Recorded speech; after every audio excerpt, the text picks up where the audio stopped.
रानू चिड़िया की बेटी गुड़िया और उसकी सहेली मीना चिड़िया अपनी अपनी टोकरी उठाए जंगल में भोजन की खोज कर रही थी। मीना, मैं फूलों की तरफ जा रही हूँ और आप घने जंगल की तरफ जाएं।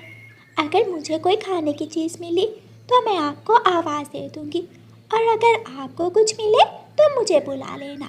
ठीक है, ऐसे मिलकर काम करने से हमें भोजन जल्दी मिल जाएगा। गुड़िया फूलों की तरफ चली जाती है और मीना घने जंगल की तरफ। फूलों के पास एक छोटी सी तितली बैठी हुई थी। वो रो रही थी। मेरे पंख में कांटा चुभ गया है, मेरे पंख में बहुत दर्द है। गुड़िया तितली को रोता हुआ देखती है और उसके पास आती है। गुड़िया छोटी तितली के पंख से कांटा निकालती है। आप तो बहुत नाजुक हैं, फिर आप इन कांटेदार फूलों के पास क्यों आती हैं? फूलों के बिना हम तितलियों का क्या जीवन, ये फूल हैं तो हम हैं।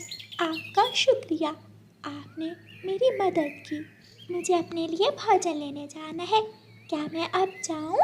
आप क्या खाती हैं? फल, फूल या फिर अनाज? जो भी मिल जाए, फूल, फल और अनाज हम सब खा लेते हैं। आप मेरे साथ चलें, मेरे पीछे पीछे। मैं आपको एक ऐसे जंगल में लेकर जाऊंगी जहाँ फलदार पेड़ हैं और अनाज के खेत। क्या सच में आप मुझे किसी ऐसे जंगल ले जाएंगी? हाँ, आपने भी तो मेरी मदद की है, फिर मैं क्यों ना आपकी मदद करूं? मेरे साथ चले। छोटी तितली, मैं अपनी सहेली मीना को भी बुला लूं। गुड़िया मीना को आवाज़ देती है। मीना, मीना यहाँ आओ, मीना यहाँ आओ। गुड़िया आवाज़ दे रही है। लगता है गुड़िया को भोजन मिल गया होगा। मीना जल्दी से गुड़िया के पास आती है।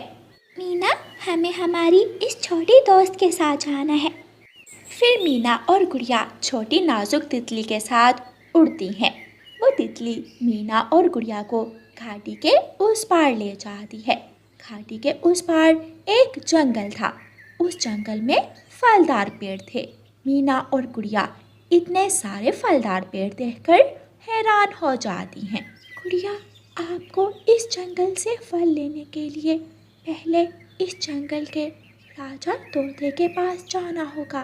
तोता राजा अगर इजाज़त देगा तो फिर ही आप इस जंगल से फल ले सकती हैं। तितली दोस्त, शुक्रिया हमें ये जंगल दिखाने के लिए। आप हमें तोते राजा के पास